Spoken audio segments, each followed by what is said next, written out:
This episode of the Wheel of Time Community Show is sponsored by Tor Books and our Patreon supporters.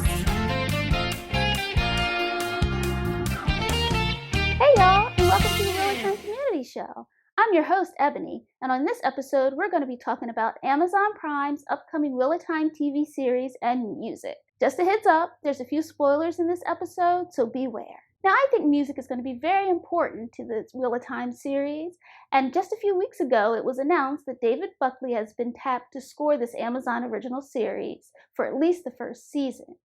Now, Buckley's name has been in the rumor mill for a while, but it wasn't until showrunner Rafe Judkins held his impromptu Q&A on Instagram did we get confirmation from anyone in production that David was involved. My fellow host, Thom, did an episode covering the Q&A and some of Buckley's music, so you should definitely check that out. Some of you may know Buckley from his work on The Forbidden Kingdom, The Good Wife, The Stranger, and Angel Has Fallen, just to name a few. He's an Emmy-nominated composer that hails from London, England, though he works out of Santa Monica, California. He's been on the British Academy of Film and Television list of Brits to watch and has received numerous Broadcast Music Inc. awards. You can check out his music on his website, davidbuckleymusic.com/listen.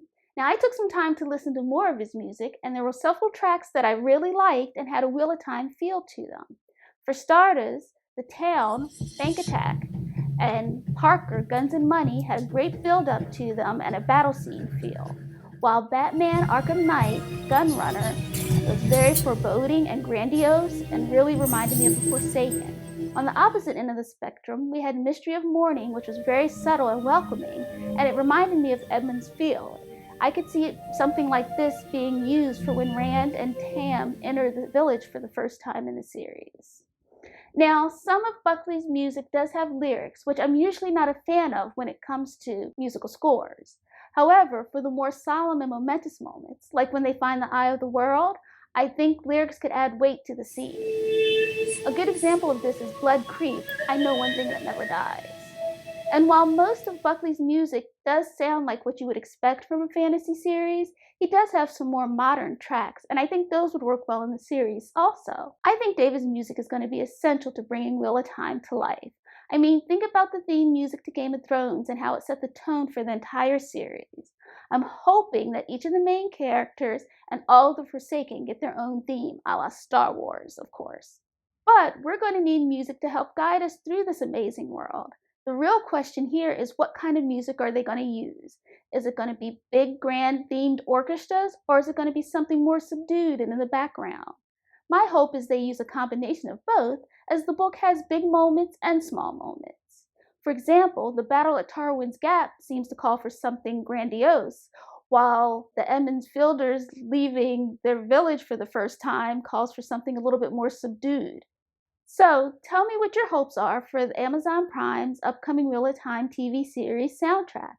Are you hoping for grand orchestras or something more subdued, modern or classic? Leave your thoughts in the comments down below. And just before I go, I'd like to say stay safe, stay healthy, and if you can, stay home. See y'all next time. Thanks for watching and sticking around until the end. As always, please click on that subscribe button and click the thumbs up.